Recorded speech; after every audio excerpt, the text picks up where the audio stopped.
A pesar del éxito internacional, Elías nunca permitió que la fama lo alejara de sus orígenes. Continuó viviendo en el mismo barrio humilde, dando clases gratuitas en la antigua iglesia abandonada y visitando semanalmente los refugios de la ciudad. Pero algo empezó a molestarle. Grandes instituciones culturales, marcas de instrumentos y universidades extranjeras comenzaron a buscarlo con propuestas de colaboración. Algunas querían convertir el proyecto Escuchar con el Corazón en una franquicia. Otras ofrecían sumas enormes para que se convirtiera en embajador de causas que ni siquiera conocía. Él escuchaba todo con calma, pero siempre salía con la misma sensación en el pecho. Intentaban enmarcar su historia en un bonito cuadro, pero sin la verdad que la sustentaba. Era como si quisieran domesticar lo más libre de su música. Fue en una cálida tarde de enero cuando decidió rechazar públicamente una de esas ofertas. Un evento internacional sobre juventud y arte lo había anunciado como ponente principal, con derecho a hotel de 5 estrellas, transporte ejecutivo y asesoría de imagen. Sin embargo, días antes del viaje, descubrió que la organización detrás del evento había excluido a última hora a los jóvenes músicos periféricos que viajarían con él, alegando falta de presupuesto para pasajes adicionales. Elías no lo pensó 2 veces, canceló su participación y publicó una carta abierta en la que decía que no aceptaba ser símbolo de inclusión sin que los suyos fuesen incluidos. La repercusión fue inmediata. Muchos lo aplaudieron, pero otros, patrocinadores, políticos, formadores de opinión, empezaron a verlo como problemático. Era el precio de mantener la dignidad intacta. La marginación institucional no tardó en manifestarse. En pocas semanas, el proyecto Escuchar con el Corazón perdió a 2 de sus principales patrocinadores financieros. La academia, que antes se enorgullecía de tener a Elías como exalumno simbólico, emitió una nota discreta informando que la autonomía adquirida del programa social ya no dialogaba con la propuesta pedagógica de la institución. En la práctica, significaba un distanciamiento. Bon, ya jubilado y con salud frágil, quedó profundamente afectado. Intentó mediar con la dirección, pero su influencia ya no era la misma. Elías, por su parte, sentía al mundo intentando empujarlo de nuevo al silencio. El mismo silencio que conocía desde niño, pero ahora con otro rostro. El de la burocracia disfrazada de diplomacia. Aún así, no retrocedió. Al contrario, redobló esfuerzos. Reunió a los jóvenes del proyecto, les explicó la situación con total transparencia y propuso un nuevo rumbo. Independencia total, sin depender de subvenciones, sin someterse a apariencias. Era arriesgado, pero el grupo confiaba en él. Con ayuda de algunos profesores voluntarios y donaciones populares, alquilaron una casa modesta en el barrio del Limón y allí fundaron la primera sede autónoma de Escuchar con el Corazón. Las paredes eran delgadas, el techo tenía goteras, y los pianos eran donados y remendados. Pero allí había algo que ninguna estructura lujosa podía ofrecer: pertenencia.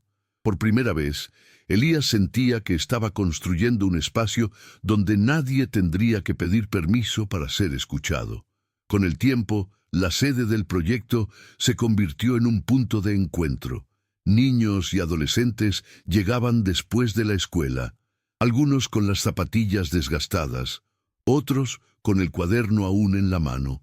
No venían solo para tocar, venían porque allí se sentían seguros. Había música, sí, pero también conversación, escucha y respeto. Un niño de 9 años, que hasta entonces no hablaba con nadie, empezó a improvisar ritmos en latas vacías. Una niña, que sufría acoso por tartamudear, comenzó a componer letras que hablaban de lo que nadie se atrevía a decir. Y Elías, entre clase y clase, anotaba todo en un cuaderno azul. Los nombres, las historias, los sonidos que brotaban de esas existencias silenciadas. Uno Era llevara como si consigo cada un fragmento de la melodía que él empezó años atrás, solo que ahora no era un solo. Pero cuanto más crecía el proyecto, más amenazas surgían. Un concejal de la zona, molesto por la movilización de la juventud periférica, empezó a difundir rumores de que Elías estaba usando a los niños para su autopromoción. Se presentó una denuncia anónima por supuestas irregularidades en la gestión del espacio. Oficiales llegaron exigiendo licencias que ni ellos mismos podían explicar. Una noche arrojaron piedras al techo durante una clase abierta. Elías sintió de nuevo el viejo miedo golpear a la puerta. El mismo miedo de la infancia, cuando todo podía ser arrebatado de un momento a otro. Pero esta vez era distinto. Ahora no estaba solo.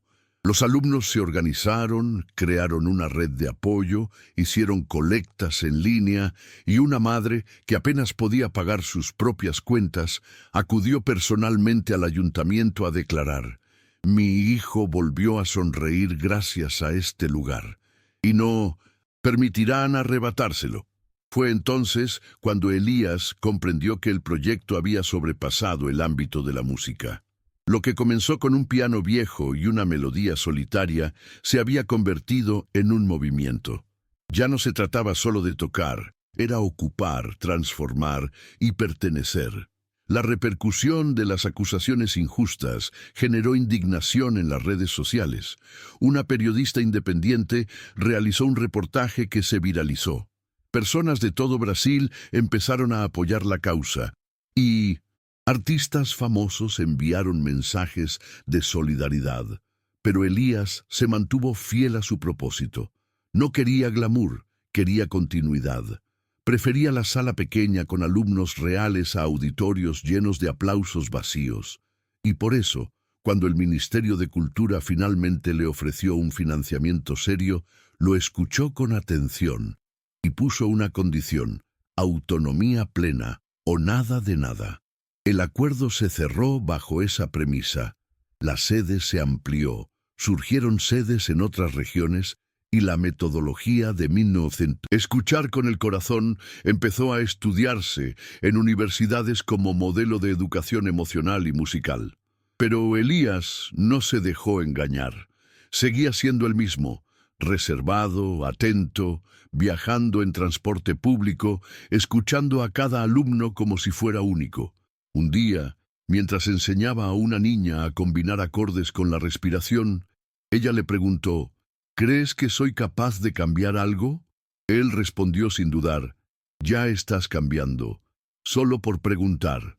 Y fue así, conversación tras conversación, como formaba no a músicos, sino a oyentes, porque entendía que el mundo no necesitaba más sonidos, sino más oídos dispuestos a sentir.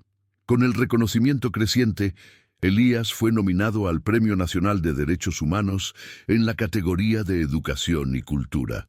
Al enterarse, no celebró, guardó silencio y luego comentó con un colega: «Un premio está bien, pero no quita el hambre». Aún así, aceptó asistir a la ceremonia con la condición de llevar consigo a 3 alumnos del OC. Proyecto. En el escenario no pronunció discurso.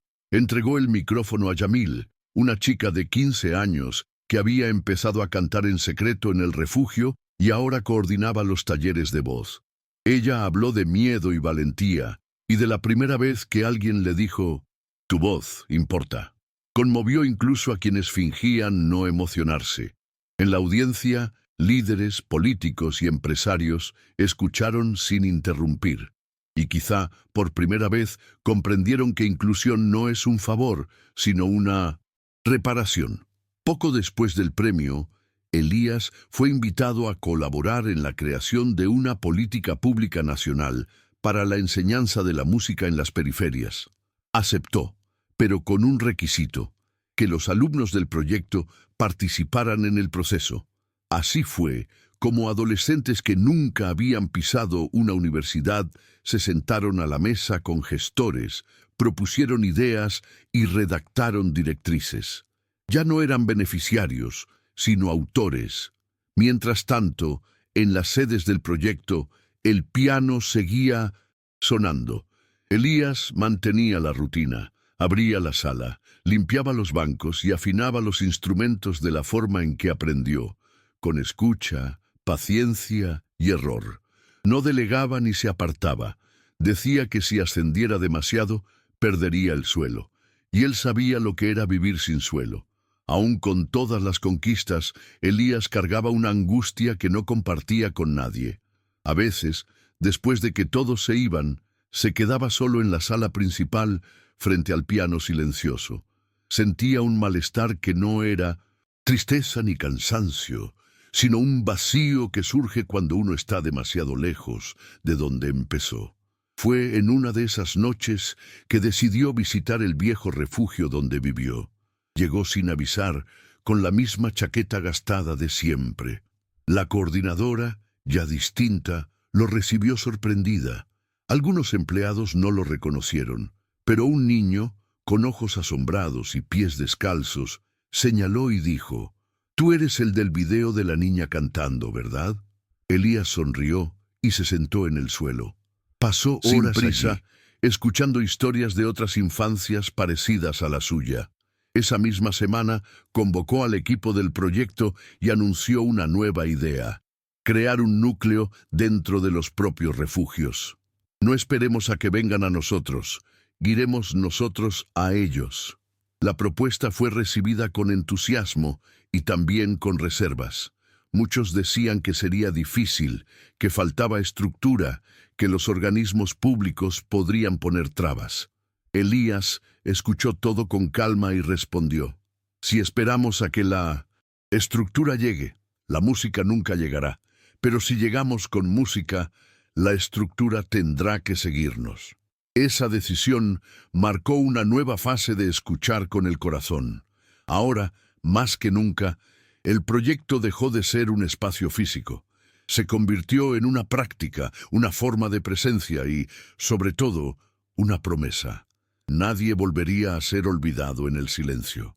El primer núcleo se instaló en un refugio pequeño de la zona norte, donde los instrumentos se improvisaban con latas, trozos de madera y cuerdas clavadas con clavos. Pero fue allí donde Elías reencontró el sentido más puro de lo que hacía. Un chico llamado Kelvin, que no había hablado en más de un año, empezó a golpear ritmos en 2 cajas de cartón. Tras semanas, comenzó a tararear, bajito, fragmentos que inventaba al momento. No era música técnicamente perfecta, sino comunicación. Era la vida renaciendo. Y cuando los educadores preguntaron cómo lo habían logrado, Elías respondió con un gesto simple. Señaló hacia los oídos. No se trataba de enseñar, sino de escuchar con presencia. Así tuvo éxito el núcleo y se convirtió en modelo. En 3 meses ya había 6 repartidos por la ciudad. La prensa volvió a interesarse por Elías. Querían documentales, biografías, series. Él aceptó uno, pero con la condición de que todas las voces pertenecieran a los alumnos. Nada de narradores externos, nada de espectáculo. Quería que el mundo viera la realidad tal cual era. El resultado fue sorprendente. Un episodio en particular, en el que un niño contaba cómo aprendió a tocar con auriculares rotos y tutoriales piratas en línea. Se viralizó inesperadamente. Y de nuevo, Elías fue invitado a viajar, dar conferencias y representar a Brasil en foros internacionales. Pero esta vez lo hizo con ligereza, no para figurar, sino para abrir puertas a otros. Siempre llevaba consigo a alguien del proyecto, un día a Jamil, otro a Kelvin, otro a una chica que creó una ópera mezclando funk y canto lírico. Eso era lo que quería mostrar, la diversidad sonora de lo invisible. Con el tiempo, Elías empezó a ser reconocido no solo como músico, sino como educador y activista. Universidades lo invitaban a formar parte de la capacitación de profesores, pero él siempre hacía la misma pregunta antes de aceptar, ¿cuántos de sus alumnos vienen de la periferia? Si la respuesta era ninguno, lo rechazaba y explicaba por qué. Decía que no servía de nada hablar de inclusión sin cambiar el punto de entrada. Una vez, en una conferencia, el rector lo confrontó. ¿No cree que está siendo demasiado radical? Elías respiró hondo y respondió, radical es pasar la vida entera sin ser escuchado. Yo solo estoy restituyendo la escucha. El auditorio guardó silencio. No era una frase de efecto, sino la verdad. Y esa verdad abrió espacios donde antes solo había muros.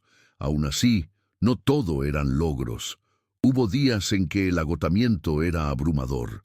Elías lidiaba con relatos muy duros, estructuras precarias y niños que a veces desaparecían de un día para otro.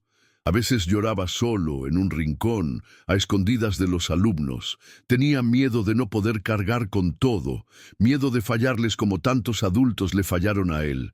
Pero en cada uno de esos momentos algo lo impulsaba a seguir.